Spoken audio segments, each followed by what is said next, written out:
All right, it's time for another episode of Spin the Bottle, America's favorite wine roundtable discussion panel show.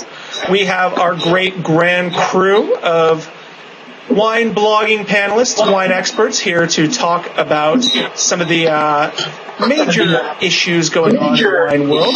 I, of course, am your host, Chris Kern, America's uncommon wine expert. And let's go ahead and spin the bottle and meet tonight's panel. We will start on the West Coast with the redhead in the upper right. She blogs at vinalvixen.com. She is also the wine correspondent for Clear Channel Radios. She is the Vinal Vixen herself, Jules Gauvin. How are you, Jules? I'm doing great. Cheers, everyone, with an 09 Cabernet, courtesy of Titus Vineyards. And where is Titus Vineyards? It is in the wonderful Napa Valley. Lovely, lovely. All right, so we'll move from LA up the coast to the Willamette Valley. We have from the Eugene Daily News. She is a wine blogger at winejulia.com, recently named the best new wine blog according to the Wine Bloggers Conference Awards. Coming in live and direct from the Willamette Valley, it is Julia Crowley. Julia, how are you doing tonight? Doing great. Cheers. Salud. And what are you drinking in your glass? I am drinking a Willamette Valley Pinot Noir. Imagine that. There's a shot. It's from Lavelle Vineyard. It's 08, one of our best years on record. Lavelle Vineyards, they're not too far from where I live. Great family-owned vineyard. They've got the oldest Pinot Noir vines in the South Willamette Valley. And so that's what I'm drinking tonight, and it's very good. Juicy berries, yummy. Absolutely. All right. Now, heading out to the East Coast, we'll check in with our final panelist of the evening. In Baseball Central USA, Washington, D.C. these days, with the O's and the Nats in the playoffs, he is Mr. Cork Envy himself, the wine expert who only needs one name. Ladies and gentlemen, you know him as Stub. Cheers. Thanks for having me, Chris. Tonight I'm enjoying, I am fine. I'm drinking a 2006 Cabernet from Shingleback in McLarenville, Australia tonight. Eschewing Virginia wine country for Australia this time. That's true. Excellent. Well, are you all ready to spin the bottle and see where it lands on tonight's topics? Indeed. Absolutely. All right. Well, then let's go right away with our first topic of the evening. And we're going to talk about bad news for Beaujolais. Now, with September giving way to October, it means that harvest time for the wine industry is full front and center around the world. And given that it's the first wine released every year, it would only make sense that the Gamay harvest in the Beaujolais region of France is among the first grape harvests that happen every year. Now, say what you will about the Beaujolais Nouveau wines. Some people adore them. Others think they're nothing more than a glorified marketing ploy. But some experts say that each vintage's Beaujolais harvest gives a good snapshot as to what the season's harvest will look like across the rest of France and Europe. So if that is the case this year, then this year's vintage already does not look pretty. Due to some late frosts in February that damaged older vines and prevented early budding, hailstorms in April and August, and steady rain throughout the summer, Beaujolais growers are reporting about a 50% drop in their Gamay crop totals this year, meaning that Nouveau prices could rise as much as 10% on the market, and producers could see a sharp drop in their revenues. So, as wine experts, what do you guys make of this year's Beaujolais harvest? And are you bullish or bearish on European wines in 2012 based on these reports? Let us start out on the East Coast with Mr. Cork Envy himself, Stub. Well, as Jack Donaghy once said, I'm a bear, I'm a daddy bear.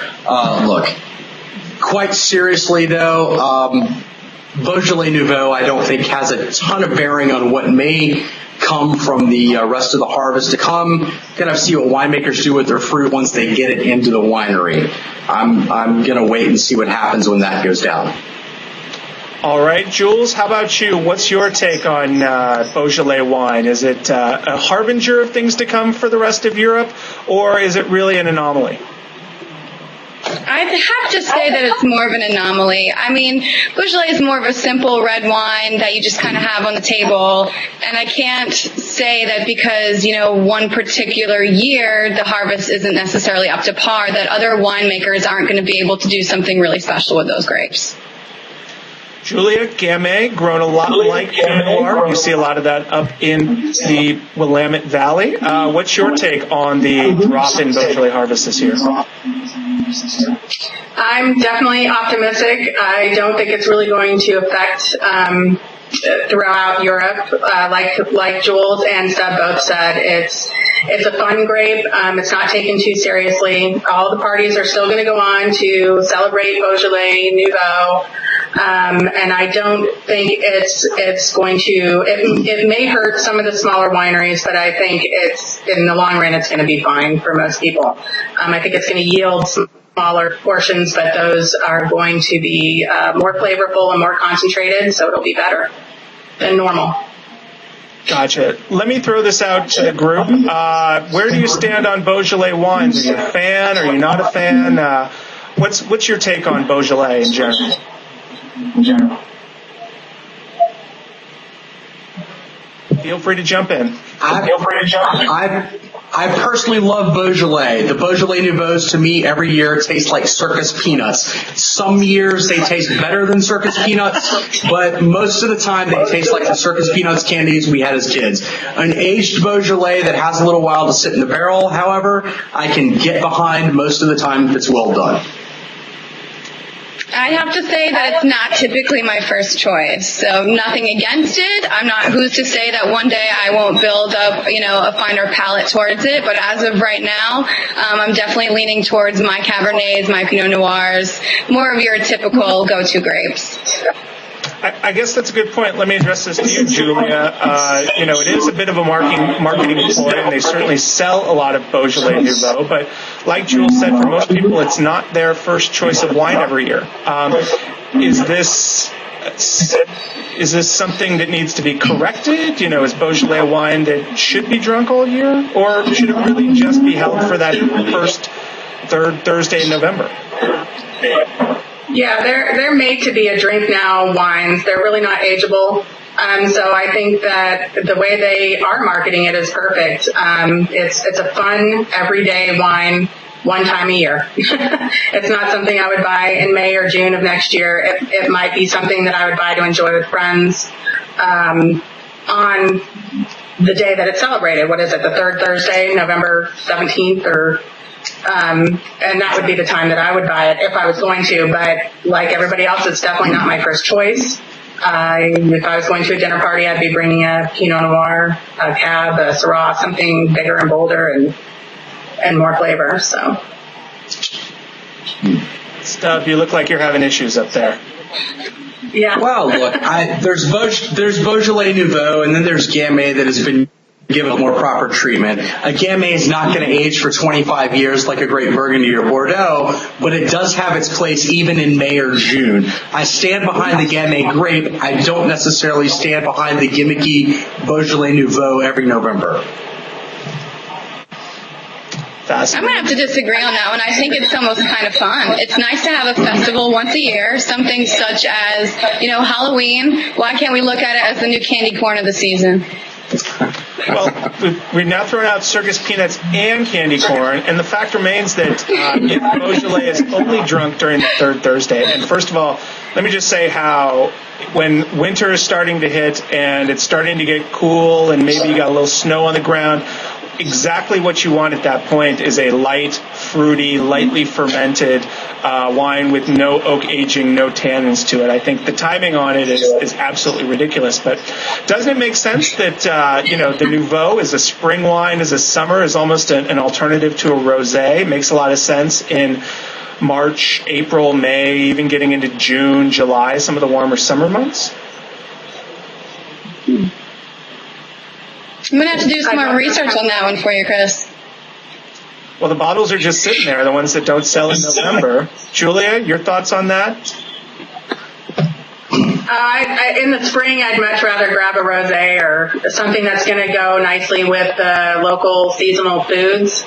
I don't think a Beaujolais really will.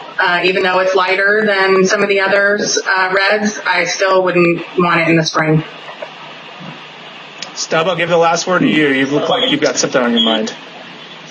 Well, I'm going to go ahead. A Beaujolais Nouveau, if I can buy it for $8 in November, I can buy it for $4 in March. I'm going to go ahead and stock up on those for my first spring party of the year in the garage bar at Corkenby here. All right. So our exit question is based on this year's Beaujolais harvest. I want you each to give me your one-word outlook for what you think the 2012 European vintages are going to look like. And we'll start with you, Jules. First thing that came to mind is subpar, but it looks like I'm using two words there. Well, there's a hyphen between them. I think it's actually one word. All right, so I'm getting that away. Stub, one word for you, my friend.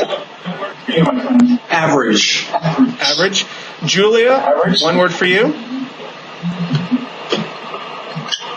Good. Way to go out with a really strong adjective there. No, the word you're looking for is cataclysmic. Cataclysmic is the word that is going to dictate the European vintages for this year. So, with that in mind, speaking of cataclysms of awesome wine, we're going to talk a little bit about ForgottenGrapes.com, our sponsor here on Spin the Bottle.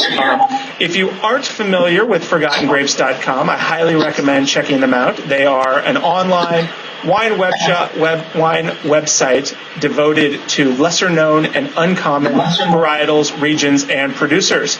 A great place to find all of the lesser-known grapes you might be looking for, a chance to try something different.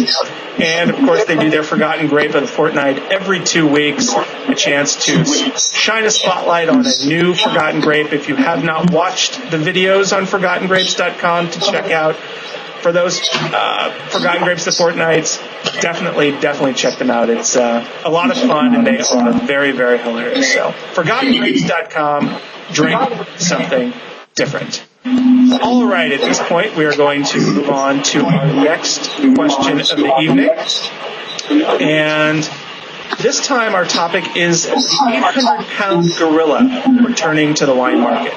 So, for the second time in 3 years, Amazon.com is reportedly about to enter into the direct-to-consumer wine game. After an aborted attempt in 2011 to get into the online wine retail game, thwarted by shipping and compliance issues, reports are surfacing that Amazon is ready to take another shot at the market and could possibly be in as soon as within the next 2 to 4 weeks. According to sources in attendance at a top-secret meeting with Napa and Sonoma vintners only 3 weeks ago, Amazon plans to set up a third-party online marketplace to allow wineries to sell their wines directly to consumers through Amazon.com. Now, wineries would still be responsible for their own fulfillment, shipping, and compliance with state laws, meaning that consumers in states currently unable to receive shipped wines still won't have access. But wineries would be required to give up a monthly fee of $39.95 plus 15% of all sales on Amazon for the privilege of being listed on the site. So, should Amazon's wine deal come to fruition, who would be the big winners and who would be the big losers in online wine sales? Let's start out in D.C. with the man, the myth, the legend himself, Stub. Well, Scott, say I think this is a win-win-win situation. Wineries sell more wine, consumers get wine that's not otherwise at their disposal, and probably at a better price. I like it. Interesting. Julia, your thoughts? Is it Michael Scott's version of win-win-win, or do you see some losers in the game? That's so hard to say. I think I would see some losers in the game. I think the smaller wineries, if they get hooked into this, they're going to be wasting their money. And I just would not buy, I personally won't ever buy wine off of Amazon unless it's something that I absolutely cannot find anywhere else. I go straight to the source usually, or to places like Unforgotten Grapes and local wine shops looking for what I want. I don't think that it would be Amazon.com that would have what I want. And I also like to read reviews about wines too from trusted sources, people in the wine industry, and I don't know how often you're going to get that on Amazon. You'll have an average review, but go ahead. Okay, I was going to say, Jules, a lot of people going to Amazon, a lot of traffic. Is that going to be advantageous to smaller wineries, unlike what Julia was saying, or would they get lost in the shuffle? I have a feeling that they're going to get lost in the shuffle. You know, when you say, are there going to be big winners and losers, I think the winner, of course, is Amazon. And the losers are going to be the wine industry and the winemakers. Of course, consumers are going to benefit from this, but you know, the brand itself, I think, is going to get completely lost within Amazon. They're going to lose that whole one-to-one consumer interaction, and I just can't see much positivity coming out of this for the wine industry. If anything, I think it's going to drive down sales directly from the winemakers and the vineyards, and it's going to go to an outside source.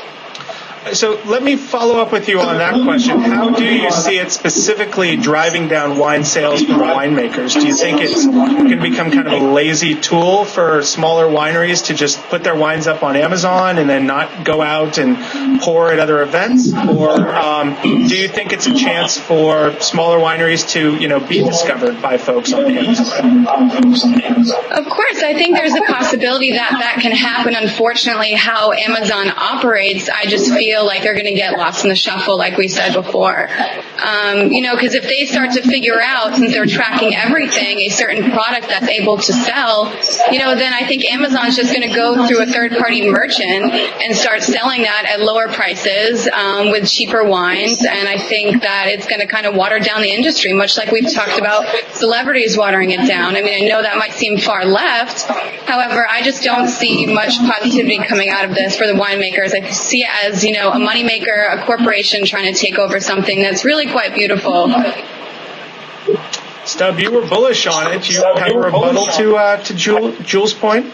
Look, I know as wine experts, so-called or real, we have this romantic idea of wine. At the end of the day, it's a business. You make wine to sell wine, whether you're in love with the wine you make or not. Amazon is not forcing anyone to sell their wine on their websites. I think it gives an opportunity for lesser-known wineries to get their product to a bigger group of people in an easier way without going through the traditional three-tier system. Julia, now you mentioned reviews earlier, but if any place seems to be built for mass reviews from the public, it's got to be Amazon, right? Oh yeah, definitely. I think that they're the inventor of reviews online, probably, but that doesn't necessarily mean that it's going to help me when I purchase a wine. It might help me if I was purchasing a TV or a car seat for my kids or something, but with wine, I want to get it either directly from the source or from a professional that knows what they're talking about, especially when it comes to a wine that I know nothing about. All right, and I want to finish up here, before we touch on our exit question, one last point to address to all of you, but where do you think the current online retailers stand in this whole thing? Certainly there's a lot of players out there in the online wine industry, wine.com, winelibrary.com, obviously forgottengrapes.com, our sponsor. What do you think their take on this whole thing is, and do you think this is going to be advantageous or disadvantageous to them? Julia, or Jules, let's go, Jules. Your names are way too close. I'm going to say that it's a disadvantage. I don't know. I want to see what happens to this. There's obviously a reason that it failed a couple years ago, and I just can't say I'm a supporter. All right. So our next question for this one is give me percentages. Good for the wine drinking public, bad for the wine drinking public. give me the percentage that it's going to be. Let's start with Julia Crowley out in the Willamette Valley. Wow. Well, I've given this some thought, and originally I thought 60-40 it would be good, and I'm more down to 40-60, 40% being good, 60% not being great for the wine industry itself. And that's where I stand. All right, Jules Gauvin, your percentages? I'm going to have to say 30-70. 30-70 good or bad? 30 good. 30 being 30 being good. Yeah, 70 being bad. Gotcha. Stub? I'm going to flip Jules on her head and say it's 70-30 good for the consumer. Your average wine consumer is not as serious a consumer as, say, the folks on this panel right now. I think it's going to expose a broader group of people to a broader array of wines in the end. The answer is for the wine drinking public, it is 90% good, 10% bad, but for current online retailers, it is 98% bad. That is the answer that we are looking for here tonight. And speaking of online retailers, one more time, ForgottenGrapes.com is our sponsor for the evening. They are a great provider of wines from lesser known and uncommon varietals. If you're looking for a Cinsault or a Counoise, maybe a Carignan, a Picpoul, you're not going to find those at your local wine shop. You're not going to find those at a lot of other wine shops online as well. But ForgottenGrapes.com has exactly what you're looking for. ForgottenGrapes.com, drink something different. All right, let's move on to our final question of the evening. And scroll up here. We're going to talk a little bit about the Battle of the Bulge when it comes to wine. And sadly, now, we've had low-calorie beer and quote-unquote skinny cocktails, but is the United States ready for diet wine? Well, we may soon find out. Weight Watchers is teaming up with an Australian winemaker to launch a line of lower alcohol and lower calorie wines. But as of right now, they are only going to be available in the American market.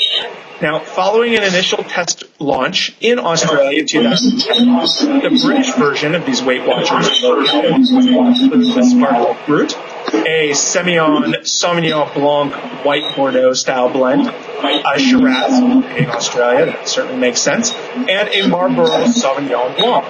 And each wine will feature a Weight Watchers point value, so dieting consumers can keep track of their points as they guzzle their vino.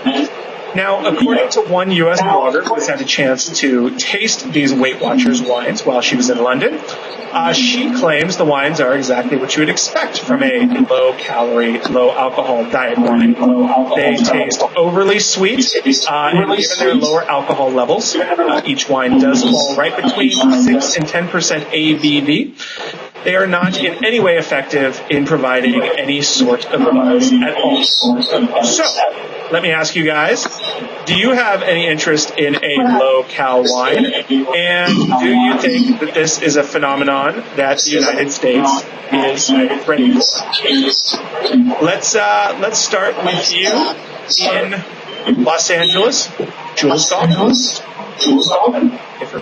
Personally, do I have an interest in low-calorie wine? No, not necessarily. I don't count calories. But do I think this is something that'll catch on? Yeah, and I think it's actually fantastic. There are thousands of people that are trying to lose weight every day, and oftentimes they don't want to feel like they're any different just because they have to limit what it is that they're actually eating. So, I mean, online you have Weight Watchers. They have over 130,000 followers. They have another spin-off that has 30,000 followers, and I just think there's a mass audience that they have the ability to reach that can really relate to several people in the country without having to feel that pressure of counting calories and what they're eating all the time. They can enjoy a delicacy such as a glass of wine just like everybody else. Now, let me ask you this, Julia. With the wine having the Weight Watchers name on it, being listed as a low-cal wine, certainly a lot of appeal there, but if it doesn't taste good, do you think the American public's going to go for it? Oh gosh, I think it's probably going to catch on like wildfire, unfortunately, because after viewing what the bottles look like, just their look is a turnoff for me. I wouldn't buy it. They look a lot like wine coolers do. If you're a serious wine drinker, or you really appreciate a good wine, I don't think this is going to market to those people at all. But I do think for the people that just want to have a glass of wine and they don't care really what's in it as long as it's low calorie, I think this will be great. And I do think that we are a weight watching country, and I think it will catch on. Will I drink it? No.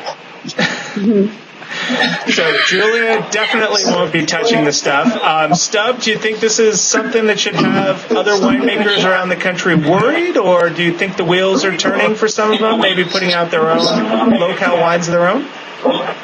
I do fear that some winemakers that make otherwise fine wines will try to make a low-cal wine. I do think it will catch on like gangbusters, by the way. I don't think necessarily it's great wine. Having not tasted it, to be fair. Oh, sorry. That seemed like you were in the middle of a thought, but clearly that was the end right there. Sorry. Fascinating. Let me tackle this from another angle. Do you think that the Weight Watchers name is actually going to be somewhat detrimental to the wine's placement on the market? In that Weight Watchers has a very specific clientele, people who've signed up for it. And, people who are on Jenny Craig, or let's say other people who are on other diets, or maybe, you're even just trying to control your diet yourself, you may not be jumping onto the Weight Watchers thing. Jules, what do you think about that? Think the Weight Watchers name is going to hurt the wine in the market? No, I think it's actually going to help it. I mean, people know that the calories are counted and that what's in that bottle or that glass is going to be exactly what they expect. When you go out and you buy Weight Watchers food or Jenny Craig food, it doesn't taste good. If they tell you it does, I can't say I believe them. So, I know several people who have been on those diets. They've been very successful, and they do it just to count calories or to monitor what they're doing. And if you feel like having a skinny night, then you're probably going to go and grab either that skinny margarita or your little Weight Watchers glass of wine. Interesting. Julia, you agree? You think that it's not going to have much of an effect on the market for it overall? I think the Weight Watchers sticker being on it will definitely help. I think, just like Joel said, they have so many followers and so many people count their calories or their points or whatever it is on Weight Watchers that way. So I think it's going to help having that on there. People can identify it right away. So it'll be great for them. They're going to sell a lot. I'm sure if it does make it here, I'm sure they would sell a lot. It just won't be for me. And I'm sure you won't be selling it in your shop either, Chris. We're not going to find any Weight Watchers. I'm just a simple host here of an online wine show. I don't know what you're talking about. ForgottenGrapes.com is just a sponsor of the show. A great sponsor, I should say. Oh, yeah. That everyone should visit. But let me touch this to you, Stub. Do you think that the market is big enough to help sustain this, or do you think because it's a product that in most likelihood would be eschewed by, even the most casual wine drinker, getting into the sophisticated folks? But do you think there's enough ordinary wine drinkers out there that would jump on something like this to make it viable? Look, absolutely. There's enough ordinary wine drinkers to make white Zinfandel, Chambourcin, and sweetbread table wine popular in the U.S. I think Weight Watchers wine is going to be a big hit. Unfortunately. All right, let us get out of this question by asking you, on a range from Diet Zima to Michelob Ultra, where do you think, or what do you think is the best analogy for how well this beverage is going to catch on with the American market? And let's start out in D.C. with you, Stub. I'm going to go Michelob Ultra only because I've had more than 2 people bring that to my home for a party. It's going to go well. All right. Jules Gauvin in L.A.? I'm going to actually go with the Dr. Ruth Vindamore. I think it's going to make waves within her own industry and be very successful, but not necessarily to every wine drinker out there. Interesting. Bringing up a nice late 80s, early 90s bit of beverage trivia right there. Julia Crowley in the Willamette Valley, your thoughts. Where do you think this is going to stick with the American public? I think it's going to be similar to the Matilda Bay / Goggles and James phase. I think a lot of under 21ers are going to get their hands on it and probably really enjoy it. And I think the Weight Watchers people will really enjoy it too, and diet calorie counters. But that's it. Excellent. I am going to say that this will go the same way as the Skinny Girl Margarita drinks has, in that it will be a big to-do, catch on, drop slightly once people try the taste of it, but ultimately it will stay in the market because the fact is that there are no other alternatives for diet wine out there. All right, so that brings us to the end of our questions. We want to give each of our panelists one last chance to get off anything they've got wine-related on their chest, and we'll give them each 30 seconds to do so. We will start with Julia Crowley out in the Willamette Valley. Julia, what's on your mind? What's on your chest? What do you want to tell the people? I'd like to know if you're going to be drinking Bouge Nouveau in May. I would absolutely drink Beaujolais Nouveau in May, but at the same time, I will tell you that I am more likely to be drinking a Beaujolais Cru at any given point if I am going to be dipping into the campaign. Preferably something from Saint Amour if I'm looking for something on the lighter side, or a Morgon or a Moulin Oran if I want something with a little more So that would be my answer. Wow, you wasted your rant time on a question directed to me. I am both honored and I'm not a very good ranter. Well, we're gonna change that. I think being around the rest of us will change that in you. Let's go out to Stub in DC. You've got your 30. We know you've got something on your mind. What is it? I usually do. I'd like to encourage everyone to watch Wine with Stub, which should be online every Friday. Talk about news that doesn't matter. Maybe say a, bitchy thing or two about this and that, and drink a wine while I'm doing it. So tune in for that. That's not 30 seconds, but I'm done. Thank you, sir. Now it is with that little extra bit right there. Excellent. Plugging away. Very Harvey Firestein, John Lovitz's Harvey Firestein in an old Saturday Night Skip. Love it. All right, last, certainly not least, the redheaded wonder, the ginger firecracker out in L.A., Jules Gauvin. Take it away, my dear. You've got your 30. I just want to ask everyone to check out The Dish tomorrow on Clear Channel Radio to see the Vixen and her latest post. And as of right now, you can go and check out my post on spilling red wine. Don't cry over spilt wine. Excellent. I have no idea. And that's all I got. Everybody's disappearing. Clearly, it's time for us to end the show at this point. The internet is giving way. It's like that NBC show. The power is going out. We're all going to have to start again. So, once again, I am your host, Chris Kern, America's uncommon wine expert. Thanks once again to our panelists in Los Angeles, Jules Gauvin, in D.C., the man Stub, and out in the Willamette Valley, Julia Crowley. We will be back in 2 weeks with a brand new episode of Spin the Bottle, asking the questions that only we dare answer. But until then, don't drink any bad wine. Have a great night. And if you can come up with a cooler, catchier, wine-related, pithier phrase, email us and let us know. That'll do it. Take care, everybody. Cheers. Cheers. Cheers. Cheers.